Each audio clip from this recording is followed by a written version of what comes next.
Hey folks, welcome back to our channel. So today we are going to be talking about the SRC CO2 gas blowback MP5. This is nothing new.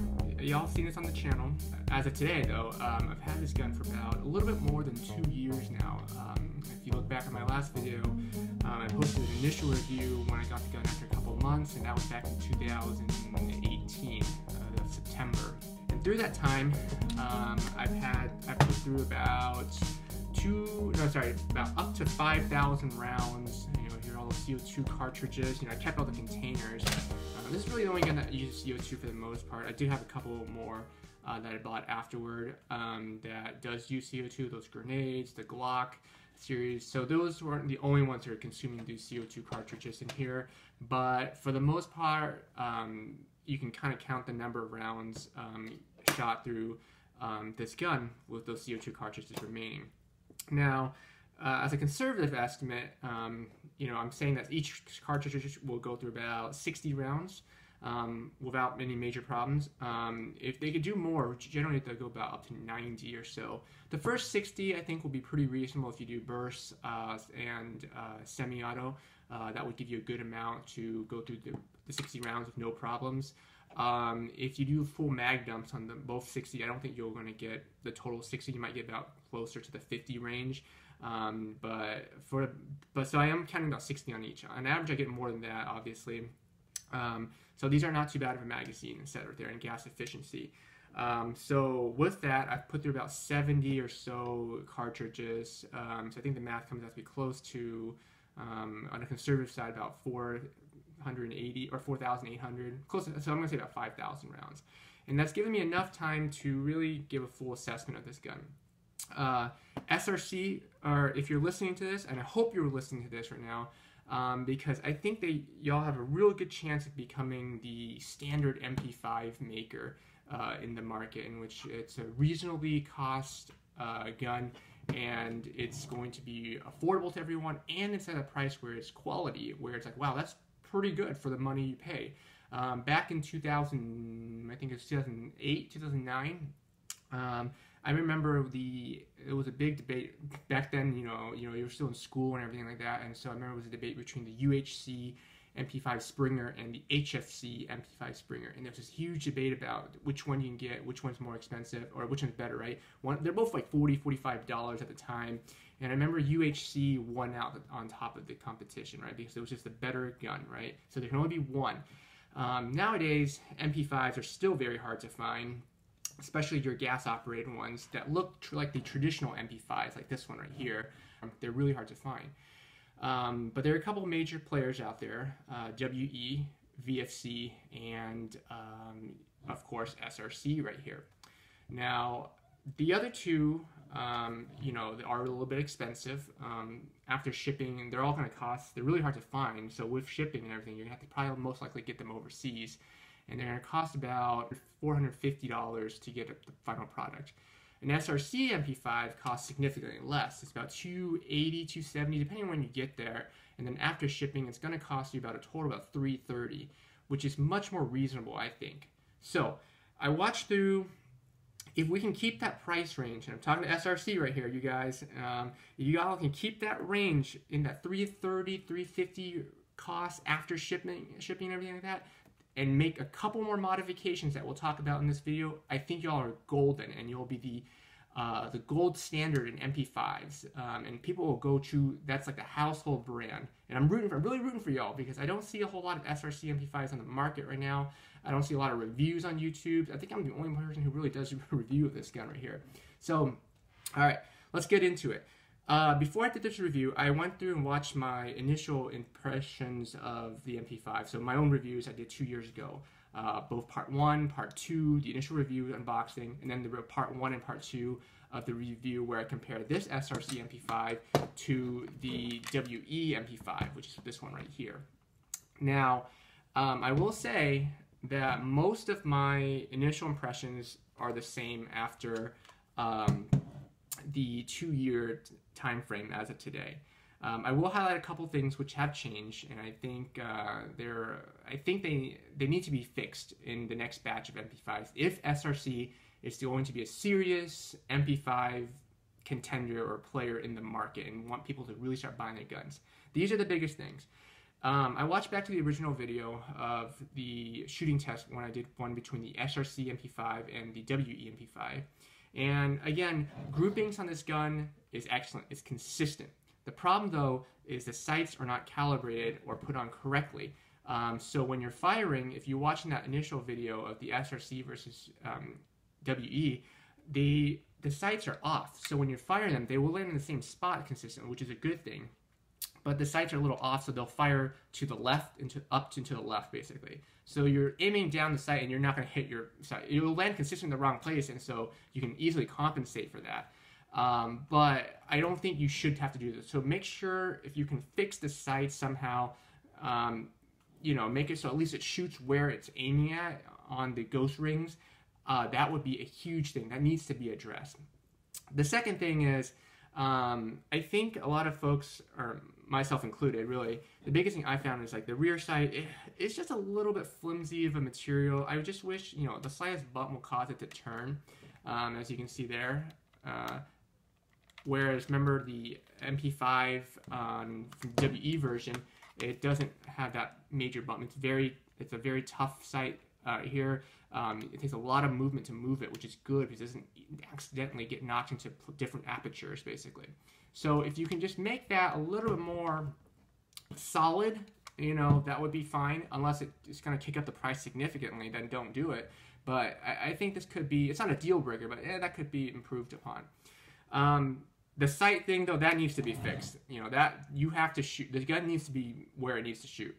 The second thing, though, that the biggest gripe I have with this gun, though, is the magazine.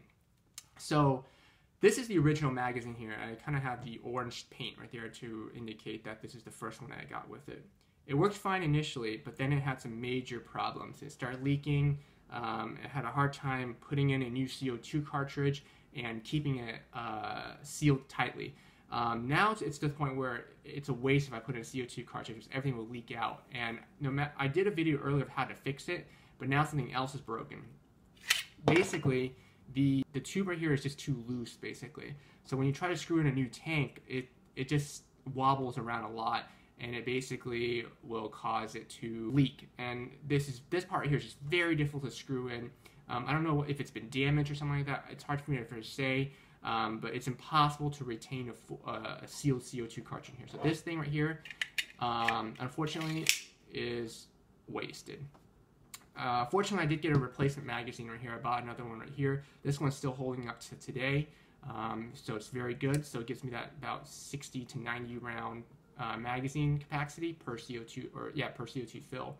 But that's something that's got to improve upon. I wish they made the design where it's instead of doing the this thing right here. If you look at some of like the CO2 cartridges for the Umrex Glocks, right, the Glock 17 CO2 version, right, and so if you notice here, the magazine is cased around the strong structure here, where it uses just to push it in, they use a screw here that's built in there down the bottom, but it's retained very tightly here, so it's very it's not going to leak or it's not going to bend. Unlike in this version right here, this whole housing unit is just held together by these two pins right here and right here, and this metal here is very weak, and so any bend in it causes to kind of wobble. So I think if they can just redesign the magazine to be more reliable, something more like resembling this structure right here would be a huge boost, because I think CO2 is great, but just the magazine itself is just not very reliable here. So just think of it as a version 1, just improve on that. The other thing I want to say, though, is I wish they also had an option where you also sold green gas magazine equivalents. So I'm not sure if I'm asking for too much here. If it's not, it's fine. But it would be nice if it could be capable of buying separate magazines for the same gun, for the same platform that uses both CO2 and green gas. And the reason I say that is because sometimes CO2 is hard to find through the stores. You have to kind of order them separately. Sometimes they're not always in stock, right? So these cartridges can be tough to find. That's one reason. But the second reason is sometimes every time when you fire CO2, you have to shoot it in discrete chunks, basically.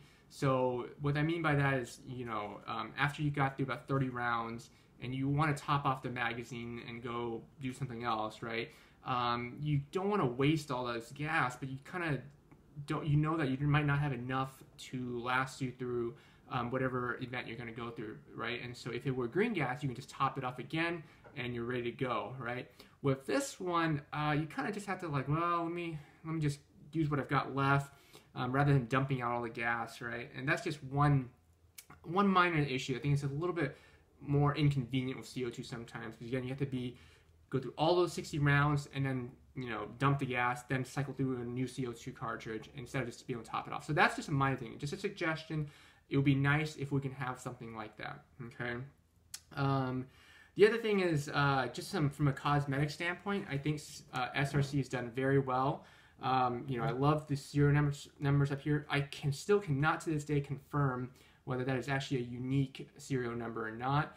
I suspect it is, because every SRC MP5 I've seen so far has a different serial number on it. However, I can't say for sure because they were actually different models. And so we've seen with like WE, for example, their model 17, their model 19, they have different serial numbers, but all the 19 has the same serial numbers and all the 17 has the same serial number. So I'm not sure if that was the case, but I suspect it is unique though. If it is, hey, SRC, and you're listening, comment below. Let me know if it is, and let the fans know down there as it is as well. The other thing I really like about this system is that actually, I think SRC made a good choice in this. Instead of competing head-to-head with the WE, right, they create a different design, right? So this is kind of the SEF trigger pack group right here, right? It's a different model, an older variant of the MP5, whereas the SRC or the WE version went with the pictograms select fire trigger pack group instead. Different stock design. Look at this collapsible stock and compared to this one on the SRC right here. They are different indeed, right? And I think that's a good call, because, you know, at first I wouldn't have bought this if I knew the SRC were the same as that.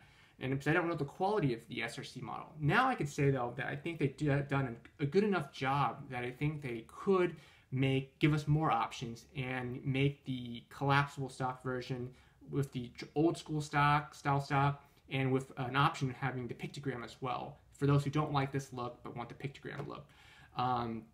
But still, I mean, this is a good model too. I think they should have both, but give us, as a consumer, options. The other thing is, I think the paint job on this model is probably better than the WE. It's matted, it's not shiny. That's just a personal preference.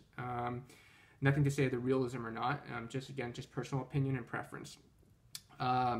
But the paint job has held up pretty well all this time. Even where, if you look at the magazine well, this is where all the wear and tear most likely is going to occur, because you're shoving in the magazine and pulling it out all the time. It's held up pretty well, and it's not Cerakoted or anything like that, but it's done very well. That plastic charging handle, you know, I had my doubts initially because it's being plastic, whereas the WE is metal, but look at them now. The WE, significantly worn now, right, because it's paint on metal, and this one actually looks just like the day I got it from day one, so no big deal. And keep in mind, I beat this thing like it, you know, I'm using it like in a real combat situation, right? I don't let it ride forward slowly like this, like the WE. I mean, sometimes I smack the WE around too, but for this one, pretty much every time, pull it back and smack it like that. And it's never been an issue. So I think they've done a really good job, despite what I've concerned for materials at the beginning, but it's held up really nicely. So that's a point in their favor. So no issue there from my standpoint. In fact, the WE actually had some issues where the charging handle came out, and I had to do some thread lock to hold it back in. Oh, before I go on though, if it could, I would love it to have this part fixed right here. Notice how it's not fully tapered and flush towards the end of the barrel. No MP5, to my knowledge, looks like this. Okay, that's just weird to have this whole thing hanging out right there. You know, this is what they should look like. Every MP5 should look like that. Notice how it's not the WE. That's how you're supposed to do it. So if you can fix it to make it more realistic to the original and be more of a faithful copy of the original, That is a huge thing. This kind of bugs me when they do it that way. The other cosmetic thing is when we're talking about is the model, right? I think it's very good that there's options, because with the WE, for example, if I wanted the full stock version of this, to my knowledge, this doesn't exist. I'm stuck with this model, right? I mean, fortunately for me, I love this collapsible, this old school A5 style stock right here, right? But sometimes I might want the full stock version. For this video, I took out the full stock and replaced it back with the original stock, right, that it came with, the collapsible one right here. But just know though that I normally run it with the AEG full stock as you've seen in the original videos I've made, and I'll put the links down below.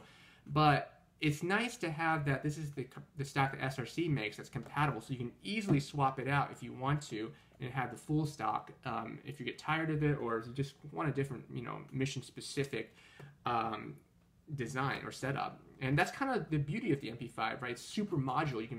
You can switch parts out and do that. That'd be really nice, actually, if they can do that for their whole series. So like they might have like an SD3 type of upper, or a Navy style lower, and then you can just buy different parts and swap them out. That might be a good idea. But anyway, either way, just having more options available at this point would be good, since it's essentially, in my opinion, I think SRC has really kind of proven themselves already to be a viable contender of the MP5s. It's not some cheap product that will break. They do pretty good work. So that's from the standpoint of accessories and having options there. Let's talk about the reliability and the price.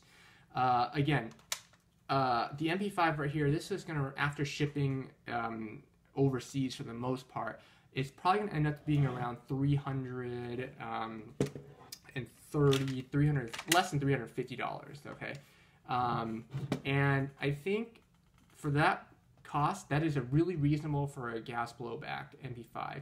And I want to tell you something, $350 can buy you roughly buy you like a WE M4A1, right?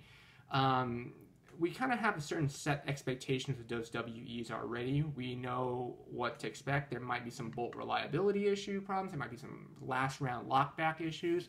And we kind of accept that. It's not super frequently, but it's happening, but it's not going to be the most reliable.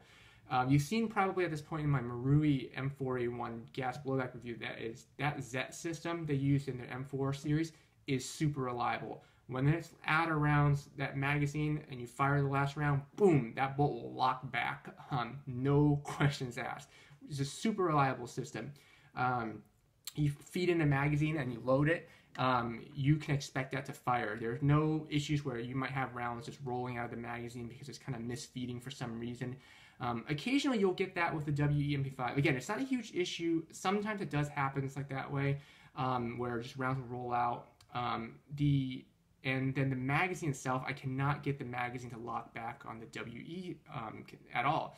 And that's an issue I've noticed with the WE MP5 as well as the XM177, both of them which I've had, and I cannot resolve them no matter what I have. This, however, the SRC, they've done a really good job in having a reliable operating gun.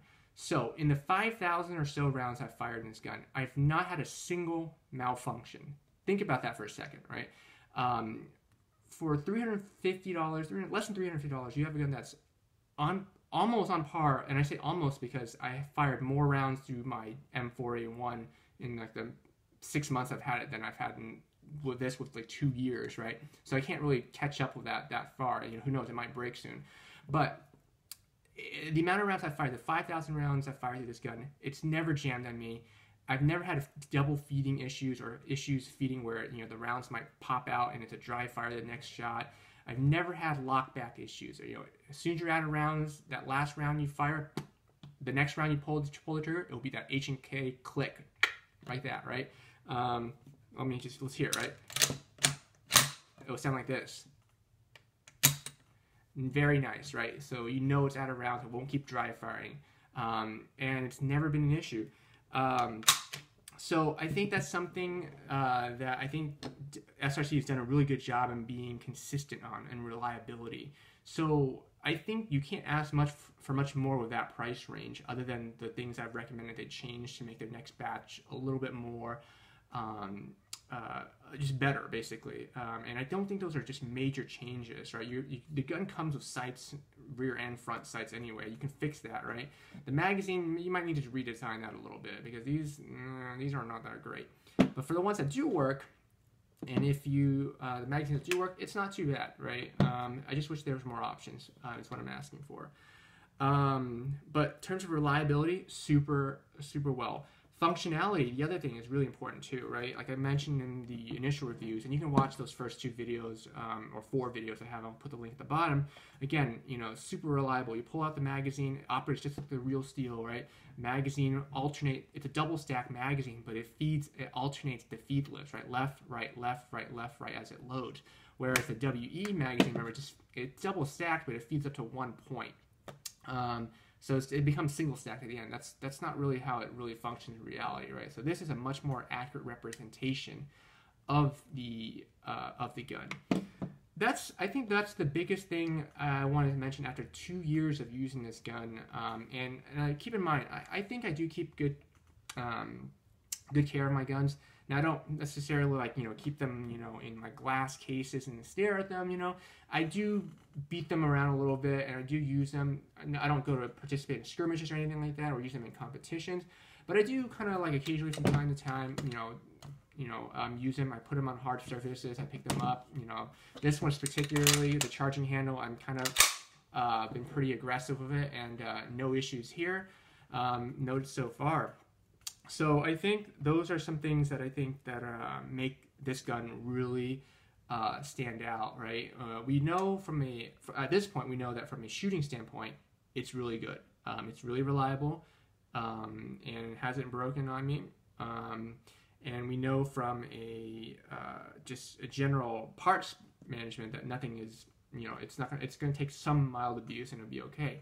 Even the paint job, like we mentioned earlier, again, I don't wear a lot of tactical gear or anything like that where, it scrapes against magazines on my body. But, I do leave it on hard surface. I pick it up, I put it down, I drop it down there. And, for the most part, if you were to look at it now, right, it doesn't look that much different from the day that I bought it for the most part. So I think this paint job has held up pretty well, in my opinion. So I think that's all for this video here as a 2-year follow-up. We'll continue to make more videos. The day it breaks, I'll make another video to see how many rounds, the service life of this gun lasts for. But I think I really want to give a shout out to this gun, because not a lot of people are posting videos about this gun, and I wish it was a little bit more popular. Because I think it's kind of like an underrated gas blowback. SRC, if you're listening, I hope you are, because this is like a focus group, free user who bought your product, used it, evaluated it, and is giving you feedback on how you can make your next batch take it to the next level, because you almost got it. You've almost got like the household MP5 that is going to be the gold standard of gas blowback MP5s. Just a few more things like I talked about in the video. If you do that and keep the price around that $350 after shipping costs, you've got it. And I think people would be dying to get these guns once more people know about it. I know that was a long video, and we talked a lot about different things. Again, my opinions from the very first video reviews haven't changed so much. The only things I've talked about in this video are the things that I've wanted to highlight. Everything else, after I watched those initial videos, my opinions are still the same. So with that, I hope you've all found this stuff helpful, and I'll see y'all next time. Thanks, guys.